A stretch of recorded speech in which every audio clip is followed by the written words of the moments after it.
तुम खुद जो कर सकते हो वह दुनिया में कोई नहीं कर सकता। केवल खुद की क्षमता तुम्हें पहचाननी नहीं आती। खुद की क्षमता कैसे पहचाने, इस विषय पर आज एक प्राचीन भिक्षु की कहानी मैं आपको सुनाऊंगा। तो चलिए कहानी की शुरुआत करते हैं। दोस्तों, हर व्यक्ति यह बात भली भांति जानता है कि उसे एक ना एक दिन इस दुनिया को छोड़ना ही होगा, इस दुनिया को अलविदा कहना ही होगा। लेकिन उसके बाद भी हर एक व्यक्ति, हर एक इंसान हमेशा यही सोचता है कि अभी तो मैं 70-80 साल जीऊंगा और तब तक तो मुझे मृत्यु नहीं आने वाली, फिर चाहे कुछ भी क्यों ना हो जाए। हम में से अधिकांश लोग इसी सोच के साथ अपना पूरा जीवन जीते हैं, लेकिन इसके पीछे जो वास्तविकता है उस पर आपका ध्यान कभी नहीं जाता। भले ही आप यह मानते हो कि आप कम से कम 70-80 साल जिएंगे ही, लेकिन वास्तविक तौर पर देखा जाए तो हम में से हर एक व्यक्ति, हर एक सांसें जो गिन रहा है, जो ले रहा है, यह खत्म होती जा रही है। और कब यह खत्म हो जाएंगी ये किसी को नहीं पता। कब कौन सी सांस हमारी आखिरी सांस बन जाए ये हम में से कोई नहीं जानता। हम मनुष्य जब से जन्म लेते हैं तब से पल पल मरते ही रहते हैं, लेकिन हम इस बात से बेफिक्र होकर अपने जीवन में मग्न रहते हैं और हम इस चीज की अनुभूति भी कभी नहीं कर पाते। और इसका एकमात्र कारण है हमारी संवेदना। संवेदना के स्तर से हमारा शरीर, हमारा दिमाग बहुत नीचे होता है, और जिस दिन हमारी संवेदना का स्तर ऊपर उठ जाएगा उस दिन हमें इसे एहसास कर पाएंगे और इसकी अनुभूति भी हमें अवश्य होगी कि हम किस तरह से एक एक पल, एक एक दिन मरते जा रहे हैं। दोस्तों, आज की जो कहानी मैं आपको सुनाने वाला हूं, इस कहानी में एक ऐसा प्रश्न है जिसका जवाब आप भी जानना चाहते होंगे। आपके मन में भी यह सवाल अवश्य उठा होगा, लेकिन अब तक आपको इसका जवाब नहीं मिल पाया होगा। बहुत समय पहले की बात है, किसी नगरी में 2 जुड़वा भाई रहते थे।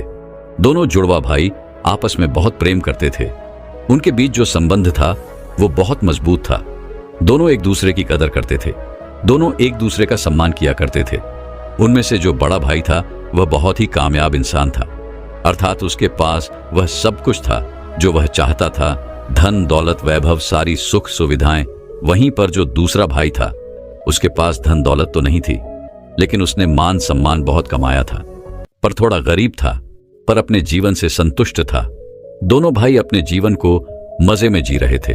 देखते ही देखते समय बीतता गया। समय के साथ साथ वो दोनों अब बूढ़े हो चले थे। अब उनके पास अपने पूरे जीवन काल का केवल कुछ समय ही शेष बचा हुआ था, और यह ऐसा समय था जब दोनों भाइयों की परिस्थितियां लगभग एक जैसी थी।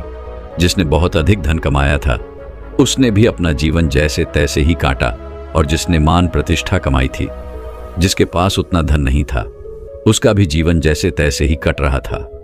तब उन्हें यह एहसास होने लगा कि हमने अपने जीवन में जो कुछ भी हासिल किया उसका क्या अर्थ हुआ। वे दोनों ये सोच रहे थे कि हमने जीवन भर इतनी मेहनत की, इतना कुछ अपने लिए कमाया, लेकिन ये सब कुछ व्यर्थ ही रह गया, जिस कारण वे लोग बहुत परेशान रहने लगे थे। और अपने जीवन की इस यात्रा को खत्म करने से पहले वे अपने सभी सवालों के जवाब जानना चाहते थे। एक दिन बड़े भाई के एक मित्र ने जब अपने मित्र को बहुत उदास देखा तो उसने उससे उसकी उदासी का कारण पूछा। तब उसने अपनी सारी आपत्ति अपने मित्र को बता दी। इस पर बड़े भाई का मित्र कहता है, यहाँ पास ही में एक बौद्ध भिक्षु रहते हैं। उनके आसन में भीड़ लगी रहती है। वह सभी के हर प्रश्न का जवाब देते हैं। तुम वहां पर चले जाओ, तुम्हारे जो भी प्रश्न हैं वह उसका उत्तर तुम्हें अवश्य देंगे। वह बहुत ज्ञानी है, उनकी ख्याति दूर दूर तक फैली हुई है। दूर दूर से लोग अपने सवालों के जवाब जानने के लिए उनके पास आते हैं। तुम भी वहां जाकर अवश्य एक बार अपने सवाल पूछकर देखो। मुझे यकीन है तुम्हें तुम्हारे सवालों के जवाब वहीं पर मिलेंगे। वो दोनों भाई उन बौद्ध भिक्षु के पास पहुंच जाते हैं और अपने सवालों के जवाब जानने के लिए बहुत उत्सुक होते हैं। जब वह वहां पर गए तो उन्होंने देखा कि वह बौद्ध भिक्षु ध्यान में लीन थे, तो उन्होंने खड़े होकर वहीं पर इंतजार करना उचित समझा।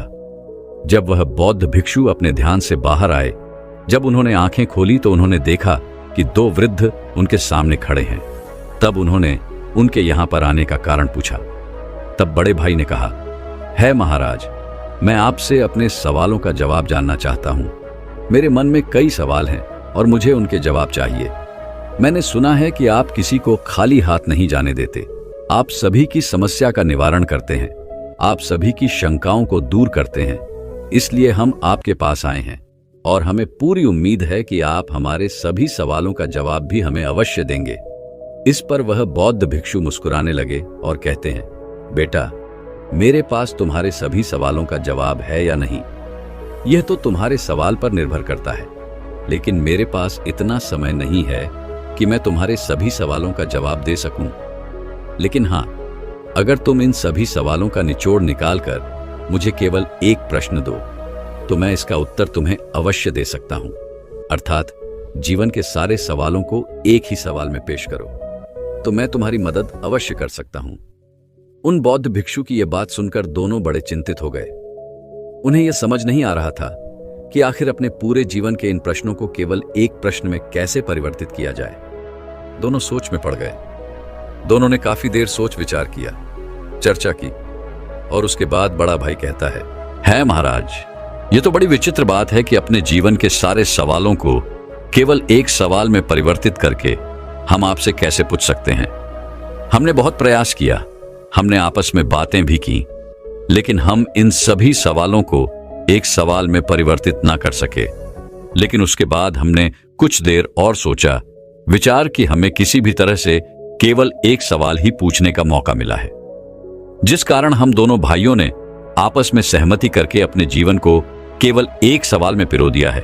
और यह सवाल मैं अब आपसे पूछना चाहता हूं, क्या मुझे आज्ञा है? तभी वह बौद्ध भिक्षु कहते हैं, अवश्य, जो तुम पूछना चाहते हो पूछ सकते हो। तभी वह बड़ा भाई कहता है महाराज, हम दोनों भाई हैं और हम दोनों ने अपने जीवन को संतोषजनक जिया है। एक तरफ जहां मैंने खूब सारा धन इकट्ठा किया, वैभव और सारी सुख सुविधा इकट्ठा की, वहीं पर मेरे भाई ने अपने जीवन में मान प्रतिष्ठा इकट्ठा की और अपने जीवन को संतोषजनक दिया। लेकिन अब हमारे जीवन का वह समय आ चुका है कि हम कभी भी अब मृत्यु को प्राप्त हो सकते हैं। लेकिन अब हमारे मन में एक अजीब सा प्रश्न है और वह यह है कि हमें लगता है कि हमने जीवन में जो कुछ भी पाया है, जो कुछ भी इकट्ठा किया है, यह सब कुछ व्यर्थ है। जैसे हमारे मन के कोने में कहीं कुछ खालीपन सा है, जिसके कारण हमें ऐसा प्रतीत होता है कि मानो हमने अपने जीवन में कुछ खो दिया है। लेकिन वह क्या है, यह मैं समझ नहीं पा रहा। हमने जो कुछ भी इकट्ठा किया है, धन, वैभव, मान सम्मान, सारी सुख सुविधाएं, वो तो सब यहीं रह जाएंगी। तब फिर ऐसे मूल्यों का क्या फायदा जिसके लिए हमने ये जीवन जिया? जो कुछ हमने इकट्ठा किया, जब वो सब हमारे साथ जाने वाला ही नहीं और सब कुछ यहीं पर खत्म हो जाएगा। हमने अपने मूल्यों के लिए अपने जीवन को दांव पर लगा दिया, अपने आदर्शों के लिए अपने जीवन को दांव पर लगा दिया। हमने बहुत अच्छे अच्छे रिश्ते बनाए, अपने आदर्शों को अपने मूल्यों पर दान कर दिया, यह सोचकर कि हमारे मूल्य, हमारे आदर्श बचे रहें। लेकिन जब हमने पीछे मुड़कर देखा तो हमें यह एहसास हुआ कि जिस मूल्य और जिस आदर्श को हम पीछे छोड़कर यह सोच रहे थे कि वह बचा रहेगा, वह तो एक ताज की तरह हमारे सर पर ही है। तो ऐसे मूल्यों का क्या फायदा जिसे मौत जब चाहे पूरी तरह से नष्ट कर दे, बर्बाद कर दे? क्या हमें अपने जीवन में इतनी मेहनत नहीं करनी चाहिए थी? क्या हमने जो कुछ भी हासिल किया, यह सब व्यर्थ हो गया? और जीवन के जिस दौर पर इस समय हम खड़े हैं, हमें यह एहसास हो रहा है कि हम असली सत्य को पहचान ही नहीं सके। और वह असली सत्य क्या है, यह भी हम नहीं जानते। लेकिन इस सत्य को जाने बिना हम अपने जीवन को छोड़ना नहीं चाहते। जब हम सोचते हैं तो हमारा मन डर के मारे कांप उठता है। हमारे मन में एक अजीब सी पीड़ा उठती है। हम यह नहीं जानते कि वह क्या है और क्यों है, लेकिन हमें तो बस यह जानना है कि आखिर वह सत्य है क्या, आखिर वह खालीपन है क्या। इसीलिए है महाराज, आज हम आपके पास आए हैं कि आप हमारे सवालों का जवाब देंगे। इसीलिए हम दोनों आपके सामने हाथ छोड़ते हैं और अपने इस सवाल का जवाब चाहते हैं। हम पर कृपा करें।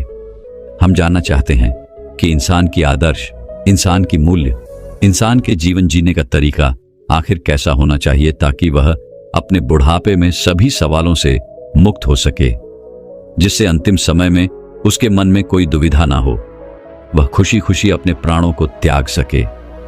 प्राण त्यागते वक्त हमारे मन में कोई संकोच ना हो कि हमने अपने जीवन में कुछ छोड़ दिया है। हमें तो बल्कि यह खुशी होनी चाहिए कि हमने जीवन में जो कुछ भी किया वह बहुत अच्छा था। उन दोनों का यह सवाल सुनकर वह बौद्ध भिक्षु एक पल के लिए सोच में पड़ गए। उन्होंने काफी देर सोच विचार कर इसका जवाब देना शुरू किया। बेटा, हम मनुष्य हमेशा अंधकार में जीते हैं। हमें लगता है कि हमारे जीवन का कोई अंत नहीं। हम तो यहां पर सजा के लिए जीने आए हैं, इसलिए हम केवल मौज मस्ती में अपना समय यूं ही व्यर्थ करते रहते हैं। उन चीजों को इकट्ठा करने में अपना समय लगाते हैं जो हमारे किसी काम की नहीं। और जब तक हम मनुष्य के जीवन में कोई बड़ी बीमारी या फिर बुढ़ापा जैसे जीवन के दौर जब तक हमारे सामने नहीं आते, तब तक तो हम अपने आप को आजाद और अमर ही समझते रहते हैं। और हम इस अंधकार में जीते हैं कि हमारी मौत भी कुछ नहीं बिगाड़ सकती। क्या तुम दोनों को कभी यह एहसास हुआ है?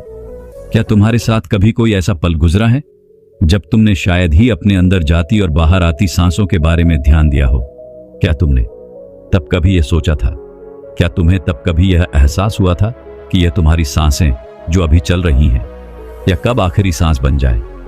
मुझे यकीन है जब तुम जवान होगे तब तुम्हारे मन में ऐसे कोई सवाल कभी उत्पन्न नहीं हुए होंगे, क्योंकि उन दिनों में हमारा मन केवल वासनाओं में लिप्त रहता है। उसे तो केवल अपनी वासनाओं की पूर्ति करनी अच्छी लगती है। उसे हमेशा बस एक ही चीज की होड़ रहती है, हमें अपने जीवन में कुछ करना है, कुछ पाना है, धन इकट्ठा करना है, मान प्रतिष्ठा वैभव व सारी सुख सुविधाएं, एक अच्छा ओहदा, या फिर हमें एक संतोषजनक जीवन तो जीना ही है। और इसी प्रकार हर एक मनुष्य, हर एक व्यक्ति अपने जीवन के मूल्यों को, अपने आदर्शों को अपने जीवन के हिसाब से निर्धारित करता है।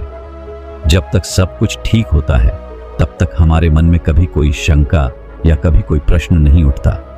लेकिन जैसे ही हमारे जीवन में कोई बुरा दौर आता है, कोई विपरीत परिस्थिति आती है, या फिर कुछ अनहोनी हो जाती है, या फिर जब हम किसी गंभीर बीमारी से बीमार होते हैं, या जब हमारे सामने हमारे अंतिम समय नजर आता है, उस दिन हमारे मन में यह सवाल जरूरतमंद होता है कि हमारे जीवन के आदर्शों का, जीवन के मूल्य का आखिर क्या महत्व, क्या हो? अगर अभी के अभी मेरे प्राण निकल जाएं, तो क्या मेरे आदर्श, मेरे मूल्य मुझे संतोषजनक मृत्यु दे सकते हैं? क्या परिपूर्णता से इस जीवन को त्यागने का साधन दे सकते हैं? और उस वक्त हमें यह भी एहसास हो जाता है, हमारे जीवन के जो मूल्य हैं, जो आदर्श हैं, ये सभी इस जमाने की देन है जो इस समाज ने हम पर डाला है। और इस पोस्ट के लिए हम अपना पूरा जीवन इसी तरह से व्यतीत कर देते हैं। तुमने देखा होगा कि हम में से अधिकांश लोग अपने जीवन में मान, सम्मान, प्रतिष्ठा और धन इकट्ठा करने में लगे रहते हैं, और इसी प्रकार उनका जीवन यूं ही समाप्त हो जाता है। और उनके जो जीवन के मूल्य हैं, जो जीवन के आदर्श हैं, वो यहीं पर रह जाते हैं। लेकिन यह आदर्श केवल एकमात्र कागज की नाव के समान है, और जब तेज बारिश होती है तो कागज की नाव तहस नहस हो जाती है।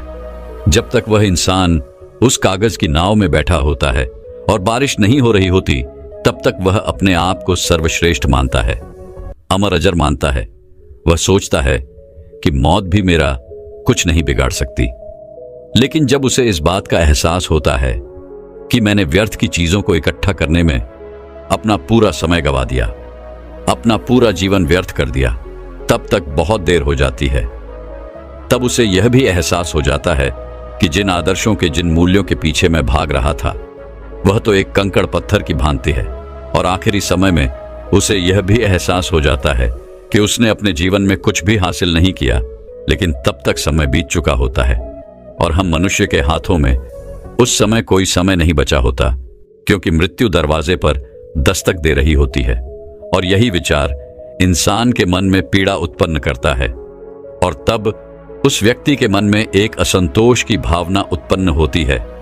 उसे लगता है कि उसने अपने जीवन में कुछ भी नहीं किया, जिस कारण उसके मन में एक अधूरापन सा रह जाता है, एक खालीपन सा, जिसके कारण मनुष्य कभी भी वही पूर्णता से मृत्यु को प्राप्त नहीं कर पाता। वह खुशी खुशी मृत्यु को गले नहीं लगा पाता। लेकिन असली सवाल तो यह है कि क्या सचमुच मौत को खुशी खुशी गले लगाया जा सकता है?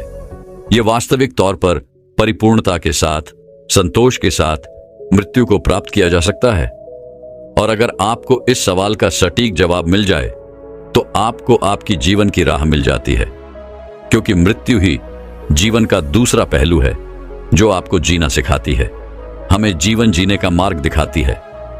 जरा एक पल के लिए यह सोचकर देखो कि तुम अभी जिंदा हो, लेकिन तुम्हारी सांस जो चल रही है वह तुम्हारी आखिरी सांस बन जाए, तो उस अंतिम क्षण में तुम्हें किस बात का पछतावा होगा? एक पल के लिए यह सोचकर देखो। हो सकता है कि तुम्हारे मन में यह तकलीफ हो कि मैंने उस कार्य को अभी तक पूरा नहीं किया, मैं अभी तक अपने लक्ष्य तक नहीं पहुंच पाया, मैंने किसी से वादा किया था कि मैं ऐसा करके दिखाऊंगा, लेकिन मैं अभी तक उसे पूरा नहीं कर सका। ऐसे कई सवाल आपके मन में उठने लगेंगे और यही सवाल, यही पीड़ा हमें दीमक की तरह खाती चली जाती है। और यदि तुमने अपने किसी कार्य को या किसी लक्ष्य को जो आपने निर्धारित किया था उसे पूरा कर भी लिया है, तब भी आपके मन में हमेशा एक प्रश्न तो शेष बचा ही रहेगा, और वह यह है कि जो लक्ष्य मैंने निर्धारित किया था वह तो एक मिथ्या था, वह कोई वास्तविकता नहीं थी, वह परमानंद नहीं था। इसलिए वही कार्य, वही लक्ष्य तुम्हारे मन को पीड़ा पहुंचाता है। और तब हमारे मन में एक और सवाल उत्पन्न हो जाता है कि हमने अपने अज्ञानता के कारण अपने जीवन में एक गलत लक्ष्य चुन लिया और उसे पाने के लिए पूरी ताकत लगा दी, अपना पूरा जीवन लगा दिया। और जब तुम्हें यह पता चला कि वह लक्ष्य तो मिल गया लेकिन वह लक्ष्य तो झूठा था, तब उस वक्त मन में जो पीड़ा उठती है वह असहनीय होती है। एक बार के लिए यह भी सोचकर देखो कि तुमने अपने जीवन में कोई लक्ष्य निर्धारित किया था और उस लक्ष्य के लिए तुम उस मार्ग पर चलते चले जा रहे हो, और तभी तुम्हें यह पता चलता है जिस लक्ष्य का तुम पीछा कर रहे थे, जिस लक्ष्य को तुम पाना चाहते थे, वो लक्ष्य तो दूसरे दिशा में रह गया। जब तुम अपने जीवन के दूसरे छोर पर पहुंच जाते हो, तब तुम्हें यह एहसास होता है कि जिस लक्ष्य को हम पाना चाहते थे वह तो जीवन के दूसरे छोर पर है और तुमने ही उस पर कभी ध्यान नहीं दिया, आंखें खोलकर उसे कभी देखा नहीं। तुम तो बस इस अंधकार में थे कि मुझे तो अपना लक्ष्य पाना है, इसलिए अपनी आंखें बंद करके तुम अपनी दिशा में बढ़ते चले गए, यह सोचकर कि शायद जहां पर यह रास्ता खत्म होगा वहां मुझे मेरा लक्ष्य अवश्य मिल जाएगा। लेकिन आप ये भूल गए, ये तो जीवन है और जीवन तो हर कोई जीता है, यहां तक कि जानवर भी जीते हैं। खाना पीना तो जानवर भी खाते हैं। एक जानवर भी मेहनत करता है, अपने परिवार का पालन पोषण करता है और वह भी अपनी प्रतिष्ठा कायम रखता है। लेकिन अब सबसे बड़ा सवाल यहां पर यह भी है कि एक जानवर और एक इंसान के लक्ष्य में क्या फर्क होता है।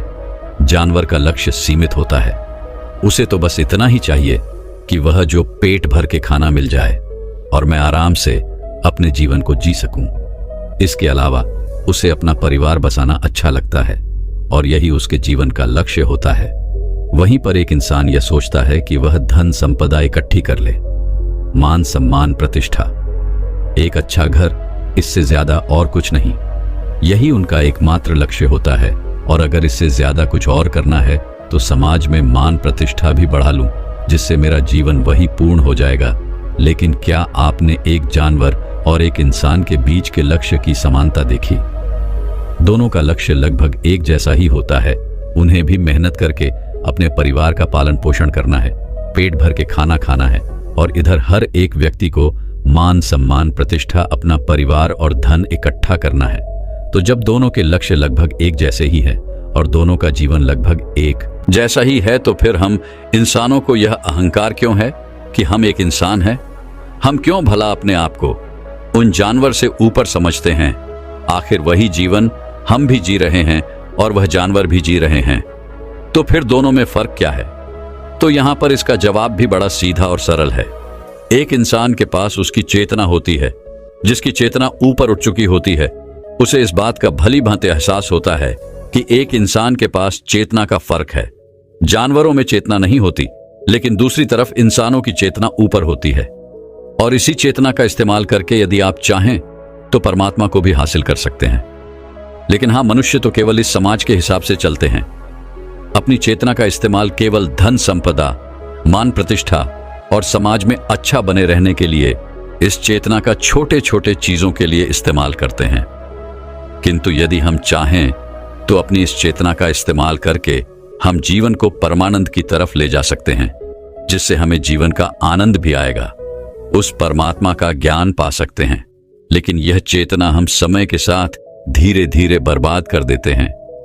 हमें इसका कोई एहसास नहीं रह जाता।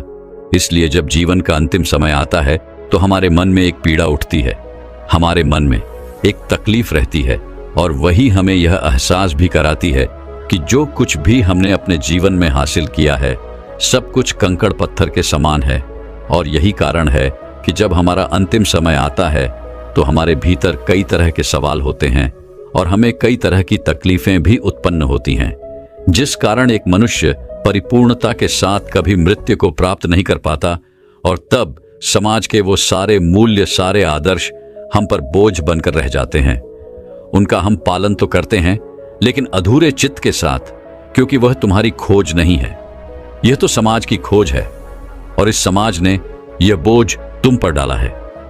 लेकिन जब हम अपनी चेतना का इस्तेमाल करते हैं तो हमें यह अच्छी तरह से समझ में आ जाता है कि जिस आदर्श, जिस मूल्यों के लिए हम जी रहे हैं उसे हम अच्छी तरह से समझ पाते हैं, उसे अच्छी तरह से पहचान पाते हैं, और उस दिन यह आदर्श, यह जीवन के मूल्य हम पर बोझ नहीं बन पाते, बल्कि यह हमारे जीवन के लिए एक दिशा का काम करते हैं, हमें एक रास्ता प्रदान करते हैं। इसलिए हर इंसान के जीवन में एक लक्ष्य तो होना ही चाहिए कि वह अपने जीवन में चेतना स्तर को ऊपर उठा सके, जीवन के अपने हर एक पल, हर एक क्षण को चेतना के भाव से जी सके, अच्छी तरह से समझ सके, उसे पहचान सके। क्योंकि आप यह बात तो बहुत अच्छी तरह से जानते ही होंगे कि हमारा जीवन दो पहलुओं में विभाजित है, सुख और दुख। और जब हम चेतना से ऊपर उठ जाते हैं तब हमें यह भी एहसास हो जाता है कि सुख और दुख ये दोनों में ही हमारा एक समान का हिस्सा है। और तब मनुष्य का चैतन्य उसे यह बताता है कि यह तो एक परिस्थिति है जो आज नहीं तो कल गुजर जाएगी। तब उसका मन कभी भी विचलित नहीं होता और तब वह इंसान सुख और दुख में लिप्त न होकर अपने जीवन को अलग होकर जी सकता है। तब उसे यह एहसास होता है कि मैं तो इस सुख और दुख में शामिल ही नहीं हूं। और जब यह भाव उस व्यक्ति के अंदर पैदा हो जाता है तो सारे व्यर्थ के लक्ष्य, जिनके पीछे भागने और दौड़ने की यह प्रतिस्पर्धा चलती रहती है, वह हमेशा के लिए खत्म हो जाती है। और तब जीवन का केवल एक ही लक्ष्य रह जाता है और वह आत्म चैतन्य। लेकिन जो व्यक्ति आत्म चैतन्य से दूर रहता है उसका जीवन एक मिट्टी के घर के समान होता है। जब तक वह घर सुरक्षित है तब तक उसे लगता है, तब तक उसका जीवन खुशियों से भरा रहता है और वो अपने आप को सर्वश्रेष्ठ मानता है। लेकिन जैसे ही कोई आंधी या तूफान उस घर को तोड़ देता है तब उसे यह यकीन हो जाता है कि मेरा तो यह मिट्टी का घर था जो टूट गया और मैं व्यर्थ ही इस मिट्टी के घर के अंदर अपने आप को सुरक्षित और अपने आप को सर्वश्रेष्ठ मानता था। तब उसे यह एहसास होता है, तब वह पश्चाताप करता है, रोता है, बिलखता है और उसे यह भी पता चल जाता है कि वह व्यर्थ ही अपने जीवन को सबसे मूल्यवान समझ रहा था। लेकिन तब रोकर क्या फायदा होगा, सब कुछ तो बीत चुका, वह समय तुम्हारे हाथों से निकल चुका है। अब जो भी क्षण तुम्हारे हाथों में है उस समय का इस्तेमाल करो। जीवन के आखिरी समय में पश्चाताप करके क्या फायदा, क्योंकि जो भी समय आपके पास बचा है आप चाहें तो उसका इस्तेमाल कर सकते हैं। कहा जाता है ना, जहां जागो वहीं सवेरा। अपने भीतर की चेतना को पैदा करने के लिए केवल एक पल ही काफी है और आपका पूरा जीवन एक पल में रूपांतरित हो जाता है। और अगर अब से भी आपके मन में चैतन्य पैदा हो जाता है और आपको यह लगता है कि जीवन क्या है, क्यों है और इस जीवन का असली अर्थ क्या है, यदि तुम इसे मेरी बात जान पाते हो तो तुम्हारा अवचेतन इस बात को भली भांति समझ पाता है, जिस कारण तुम्हारा पूरा जीवन इस पल में रूपांतरित हो जाएगा और तुम्हारा जितना भी बचा हुआ जीवन है उसे जीने पर तुम्हें पश्चाताप भी नहीं होगा। तुम अपने जीवन को जागरूक होकर जियोगे, पूरे होश में जियोगे। इसलिए अपने जीवन को इस तरह से जियो जैसे वह आपका आखिरी दिन हो। अपने हर एक कार्य को ध्यानपूर्वक देखो, समझो।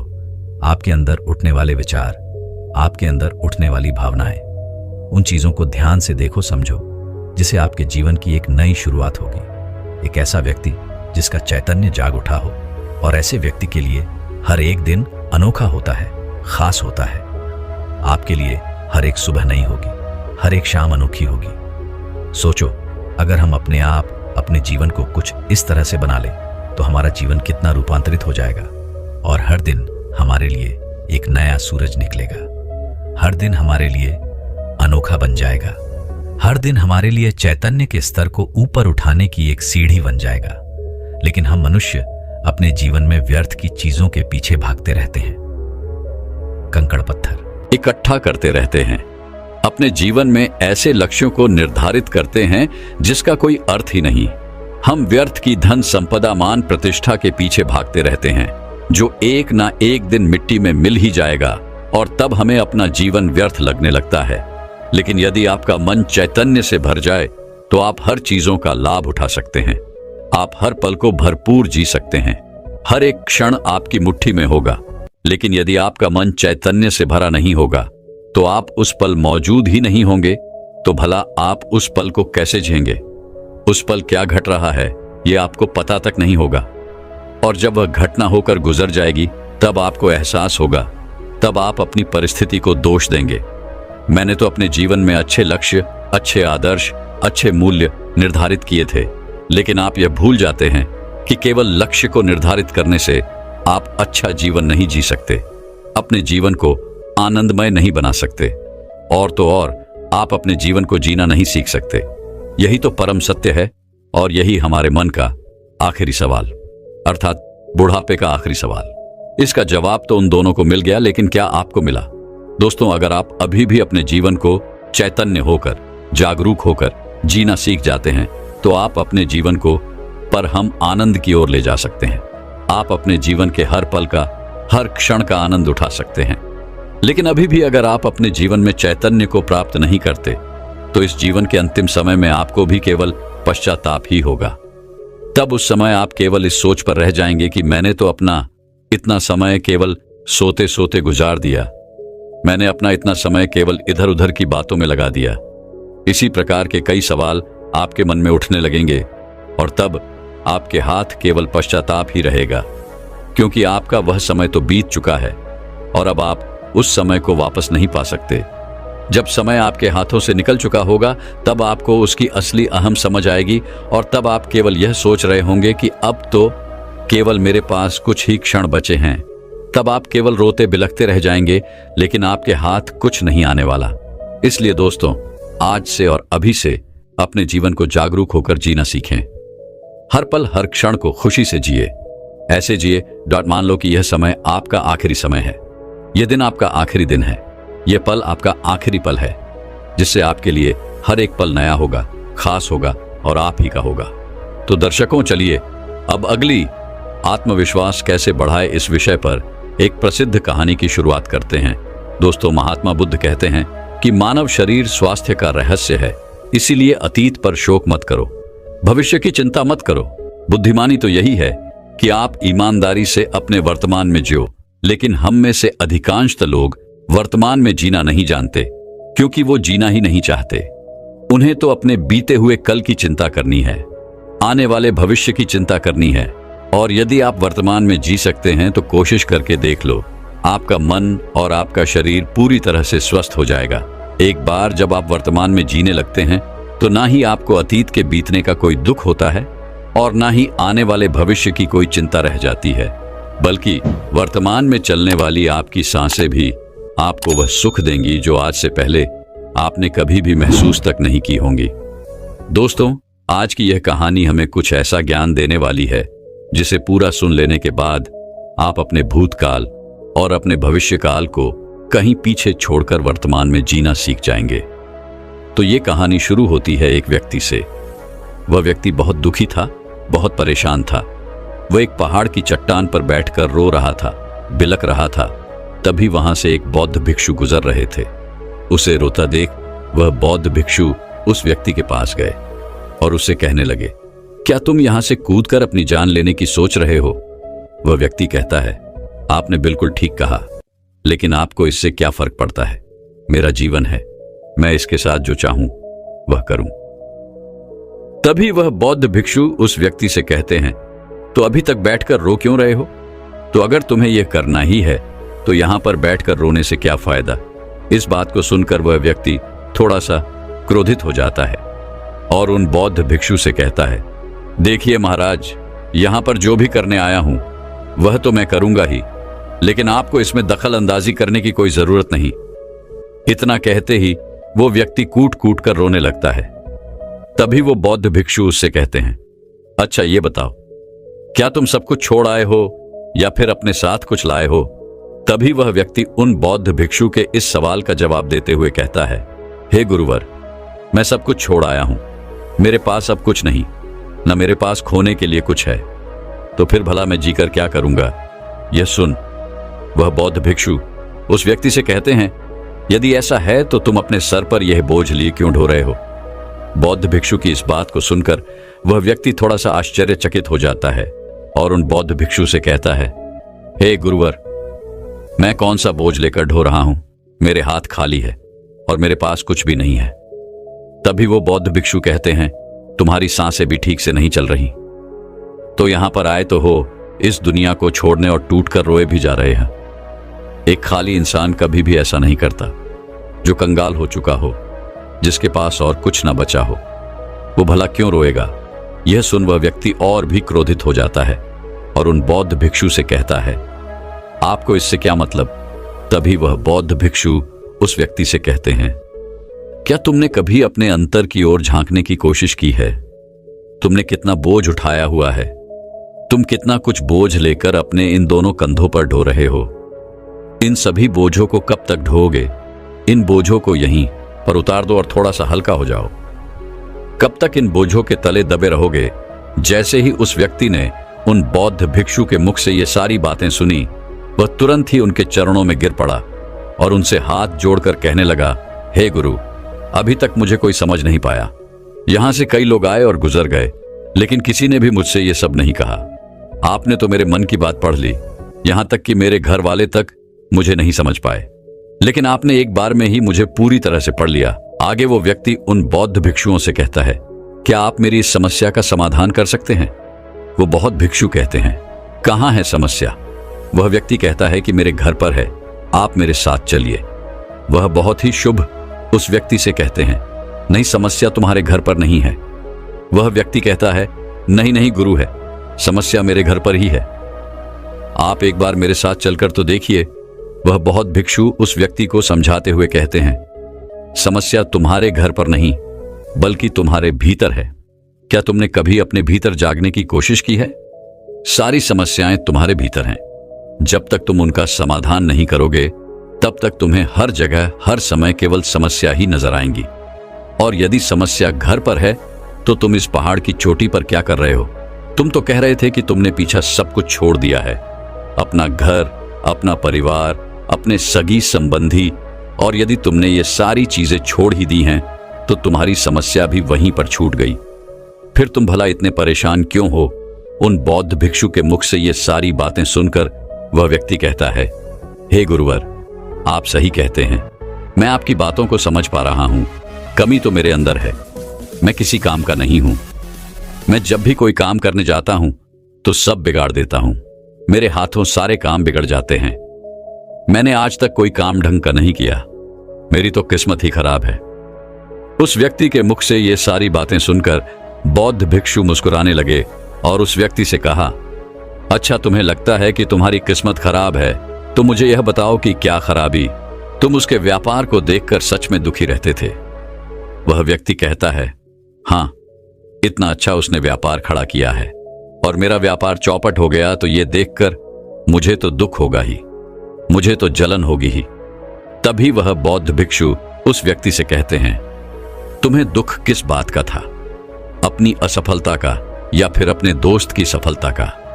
तभी वह व्यक्ति उन बौद्ध भिक्षु से कहता है, अपने असफल होने पर मुझे इतना पछतावा नहीं था, लेकिन वह इतना सफल हो चुका था कि उसे देखकर मेरे मन में ईर्ष्या होती थी, जलन की भावना उत्पन्न होती थी, और मैं यह देख देखकर दुखी रहता था, पछताता रहता था, तड़पता रहता था। तभी वह बौद्ध भिक्षु उस व्यक्ति से कहते हैं, इसका अर्थ तो यह हुआ, यदि तुम्हारा मित्र भी असफल हो जाए तो तुम्हें खुशी होगी। तो वह व्यक्ति कहता है, हां हां, मुझे बड़ी खुशी होगी अगर वह असफल हो जाए, उसका व्यापार चौपट हो जाए। यह सुन भिक्षु फिर से एक बार मुस्कुराने लगे और उस व्यक्ति से कहते हैं, इसका अर्थ तो यही हुआ कि तुम्हारी खुशी तुम्हारे मित्र पर निर्भर करती है। यदि वह चाहे तो तुम्हें खुश कर दे, और यदि वह चाहे तो तुम्हें दुखी कर दे। क्योंकि तुम खुद से ना तो खुश हो सकते हो और ना ही दुखी। तुम तो अपने मित्र के गुलाम बनकर रह चुके हो, और अगर यही बात है तो तुम्हारी समस्या का कोई समाधान नहीं है, क्योंकि तुम्हारी खुशियां और तुम्हारी तकलीफें, दुख, ये सब दूसरों के व्यवहार पर निर्भर करती हैं। तुम्हारे कर्मों से तो तुम्हारा कुछ हुआ नहीं, ना तो तुम अपने कर्मों से खुश हो सके और ना ही दुखी। ये तुम्हारी समस्या का मैं कोई समाधान नहीं कर सकता। तभी वह व्यक्ति उन बौद्ध भिक्षु से कहता है, हे गुरुवर, ऐसा मत कहिए, मुझे आपसे बहुत आशा है, क्योंकि आप ही वह हैं जिसने मेरे अंदर की तकलीफों को पढ़ा है, उसे जाना है, उसे समझा है। आपसे मैं विनती करता हूं कि मेरी इस समस्या का समाधान मुझे बताइए। तभी वह बौद्ध भिक्षु उस व्यक्ति से कहते हैं, जब हम दूसरों से आशा बांध लेते हैं तब हम दूसरों पर पूरी तरह से निर्भर हो जाते हैं। अगर मैं तुम्हें कोई भी रास्ता ना बताऊं, मैं तुम्हें तुम्हारी समस्या का समाधान ना दूं, तो तुम इसी तरह से दुखी रहोगे, रोते रहोगे, बिलखते रहोगे। और अगर मैं तुम्हें कोई रास्ता बता दूं, मैं तुम्हें कोई समाधान बता ही दूं, तो हो सकता है कि तुम्हें कुछ मिल जाए। लेकिन एक बात याद रखना कि जो तुम्हारा मित्र तुम्हारे घर पर आता है ये तुम्हें बताने के लिए कि किस तरह से उसने व्यापार में वृद्धि की, किस तरह से उसने कड़ी मेहनत की, जो तुम्हें दुखी करने आता है, लेकिन वो बात तो सच्ची ही कह रहा है कि किस तरह से उसने अपने जीवन में वह संघर्ष किया और उस मुकाम तक पहुंचा है। तो उसने अपने अनुभव की ही बात तुम्हें बताई। अब चाहो तो तुम उस अनुभव का इस्तेमाल कर सकते हो, या फिर उस अनुभव को तुम व्यर्थ ही जाने दे सकते हो और अपने मन में ईर्ष्या जैसे भाव उत्पन्न कर सकते हो। समझदारी तो इसी में है कि जब वो तुम्हें अपने अनुभव के बारे बता रहा है कि किस तरह से उसने संघर्ष किया है अपने जीवन में, अपने व्यापार को उस ऊंचाइयों तक पहुंचाने के लिए, तो तुम अपनी बुद्धि का इस्तेमाल करो और उसके अनुभव के ज्ञान का इस्तेमाल करो। तुम्हें तो खुश होना चाहिए कि तुम्हें जो अनुभव चाहिए था वो तुम्हें बिना मांगे तुम्हारे मित्र से मिल रहा है, और इस पर तो तुम्हें अपने मित्र का आभार व्यक्त करना चाहिए, क्योंकि घर बैठे बैठे तुम्हें वह अनुभव प्राप्त हो रहा है जो तुम अपने जीवन से प्राप्त नहीं कर सके। इसलिए आगे बढ़ो, संघर्ष करो, कुछ अनुभव का इस्तेमाल करो और हार मत मानो, क्योंकि समय की एक खूबी है, वह चाहे कैसा भी हो वह बदल जरूर जाता है। इसलिए समय चाहे जैसा भी हो, अच्छा या बुरा, दोनों का गुजरना तय है। लेकिन सबसे जरूरी यहां पर समझने वाली बात यह है कि इन दोनों वक्त को देखने के लिए तुम्हारा जीवित रहना आवश्यक है। और जब तुम्हारा अच्छा वक्त शुरू होगा, तुम अपने संघर्ष से अपने व्यापार को खड़ा करोगे और अपने व्यापार को उन ऊंचाइयों तक ले जाओगे। तब वही तुम्हारे मित्र अपनी सफलताओं की नहीं बल्कि असफलताओं की गाथा गाएंगे, ताकि तुम उन्हीं की तरह कोई गलत निर्णय लो और तुम उन्हीं की तरह बर्बाद हो जाओ।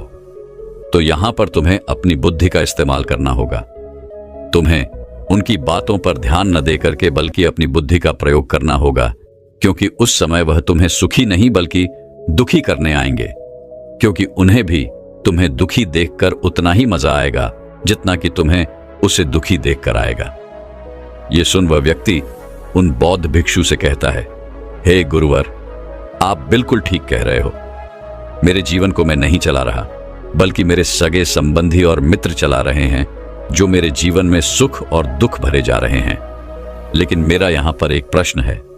जब मैंने व्यापार खड़ा किया था तो मेरा उद्देश्य यही था कि मैं अपने परिवार को सुखी रख सकूं, उन्हें वो सुख सुविधाएं दे सकूं।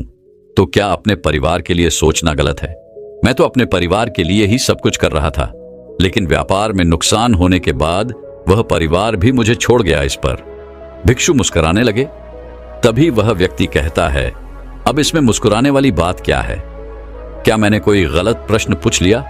तभी वो बौद्ध भिक्षु कहते हैं, नहीं, हर व्यक्ति यह चाहता है कि कोई उसकी गलती पर उसे सांत्वना दे, और तुम भी वही चाहते हो। हर कोई यही चाहता है कि जब वो कुछ करे तो उनकी प्रशंसा की जाए, और जब हमें प्रशंसा नहीं मिलती तो हमें भीतर ही भीतर बड़ा दुख होता है। हमारे मन को एक ठेस पहुंचती है, और तब हमारे मन में यह भाव उत्पन्न होने लगता है कि इस दुनिया में सभी मतलबी है, सभी अपने मतलब के लिए जीते हैं, सभी अपने मतलब के लिए काम करते हैं, और सभी हमारे साथ अपने मतलब के लिए ही रहते हैं। लेकिन अगर तुम किसी को अपना परिवार मानते भी हो और अपने उस परिवार के लिए कुछ करना चाहते हो, तो फिर तुम्हें ऐसा क्यों लगता है कि तुम दूसरों के लिए कर रहे हो? तुम तो अपने लिए ही कर रहे हो ना। अगर तुम्हें लगा कि तुम दूसरों के लिए कर रहे हो तो तुम जीवन भर दुखी ही रहोगे, और जब तुम्हें लगेगा कि तुम अपने लिए कर रहे हो तब तुम्हें एक अजीब खुशी प्राप्त होगी और तुम हमेशा खुश रहोगे। और जब तुम अपने कार्यों को बेहतर से और बेहतरीन करने में लगे रहोगे तो तुम्हें किसी की सांत्वना की भी कोई जरूरत नहीं पड़ेगी। तभी वह व्यक्ति उन बौद्ध भिक्षु से कहता है, हे गुरुवर, मुझे आपकी बात समझ में आ गई। अब तक मेरी किस्मत दूसरों के हाथों में थी। वो उसमें जैसे रंग चाहें सुख के या दुख के भर दिया करते थे, लेकिन अब से मैं अपनी किस्मत अपने हाथ में रखूंगा और फिर चाहे यह अच्छी हो या खराब, मैं हार नहीं मानूंगा। आखिर में वह व्यक्ति उन भिक्षु से कहता है, हे गुरुवर, आपकी सारी बातें तो मैं समझ गया, लेकिन क्या आप मुझे कुछ दे सकते हैं जो मेरे जीवन के सबसे बुरे वक्त में मेरा साथ दे सके, मेरा साथ निभा सके? यह सुन वह भिक्षु उस व्यक्ति को एक छोटा सा बक्सा देते हैं और कहते हैं कि यार, मेरे इसे तुम्हें अपने बहुत करीब ही रखना होगा। इसमें एक ऐसा राज है जो तुम्हें बड़े से बड़े दुखों से बाहर निकाल सकता है, बड़ी से बड़ी विपत्तियों से छुटकारा दिला सकता है। और इसे तुम सिर्फ तभी खोलना जब तुम्हें लगे कि अब कोई राह नहीं बची है, जब तुम्हें यह लगने लगे कि सब कुछ व्यर्थ है। मैंने जो बातें कही हैं वो भी व्यर्थ है, यह दुनिया भी व्यर्थ है, यहां रहना भी व्यर्थ है। इतना कहकर वह भिक्षु उस बक्से को उस व्यक्ति को थमा देते हैं और फिर वहां से चले जाते हैं। वह व्यक्ति उस बक्से को लेकर वापस अपने घर आता है और फिर एक नया कारोबार शुरू करता है। अब की बार वह कारोबार में हार नहीं मानता और उसका कारोबार बहुत अच्छा चल पड़ता है। उसका कारोबार चलने के कारण अब उसका परिवार भी उसके साथ आ चुका था। उसके पास अब हर सुख सुविधाएं भी हो गई थीं। अब वह ना तो भूतकाल का रोना रोता था और ना ही वह भविष्य की चिंता करता था। वह तो केवल अपने वर्तमान को और ज्यादा बेहतर बनाने की कोशिश में लगा रहता था। लेकिन समय हमेशा बदलता रहता है। जिस तरह से बुरा समय हमेशा नहीं रहता, ठीक उसी प्रकार अच्छा समय भी हमेशा नहीं रहता। उस व्यक्ति के जीवन में एक बार फिर से अच्छा समय समाप्त हो चुका था। वह जिस राज्य में रहता था उस राज्य पर पड़ोसी राज्य ने चढ़ाई कर दी थी और पूरा राज्य तबाह कर दिया था। उसका व्यापार भी पूरी तरह से तबाह हो चुका था। वह परिवार के साथ दर दर की ठोकरें खाने लगा। उसे यहां से वहां भागना पड़ा, यहां तक कि उसके पास खाने पीने के लिए भी पैसे नहीं बचे थे। भूख से उसके माता पिता ने दम तोड़ दिया और वह अपनी पत्नी और छोटे भाई के दोनों बच्चों को लेकर इधर उधर भटकता रहा। वह दोनों बच्चे बीमार पड़ चुके थे और अब उसके पास उनके इलाज के लिए भी पैसे नहीं थे। तब उसे एहसास होने लगा कि यह सब व्यर्थ है। उसका यह जीवन जीना भी व्यर्थ है, यह पूरा संसार व्यर्थ है। पर जो कुछ भी बातें उन भिक्षु ने मुझसे कही थी वो सभी बातें भी व्यर्थ हैं। आज मेरे पास कुछ नहीं बचा, आज मेरे पास जीने का कोई मकसद नहीं बचा। उन भिक्षु ने जो कुछ भी कहा था उन सब बातों का आज कोई मतलब नहीं रह गया। अंततः जीवन को तो समाप्त होना ही है, तो फिर जीवित रहकर भाग दौड़ करके अपने जीवन में वो ऊंचाइयां हासिल करना, वो सफलताएं हासिल करना, ये सब किस काम का? मेरा जीना भी अब मुझे व्यर्थ ही लग रहा है। अगर मैंने उसी समय हिम्मत करके इस जीवन को और अपने शरीर को त्याग दिया होता तो शायद आज मुझे यह सब नहीं देखना पड़ता। वह पूरी तरह से निराश हो चुका था, अंदर से पूरी तरह से टूट चुका था।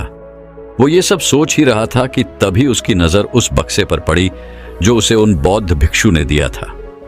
उस बक्से में एक पर्ची थी जिस पर यह लिखा था कि आपकी नई जिंदगी की शुरुआत कहीं से भी हो सकती है।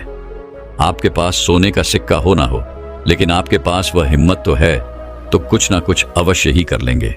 उस पर्ची को पढ़ने के बाद उस व्यक्ति के मन में एक बार आशा की फिर से वह लहर दौड़ उठी और उसने फिर से वह हिम्मत बांध ली ताकि वह अपने जीवन में फिर से उन ऊंचाइयों को हासिल कर सके। दोस्तों, मैं उम्मीद करता हूं कि यह कहानी सुनने से आपके जीवन में अच्छे बदलाव आए होंगे। आपको इस वीडियो से क्या सीखने मिला, ये कमेंट करके जरूर बताइए और अपने परिवार, दोस्तों या आपके करीबी इंसान के साथ ये कहानी शेयर करके उन्हें भी इस ज्ञान से परिचित करवाएं। बाकी अगर आपको ये वीडियो दिल से अच्छी लगी हो तभी इस वीडियो को लाइक कर देना और आपने अब तक इस चैनल को सब्सक्राइब न किया हो तो चैनल को सब्सक्राइब भी जरूर कर देना।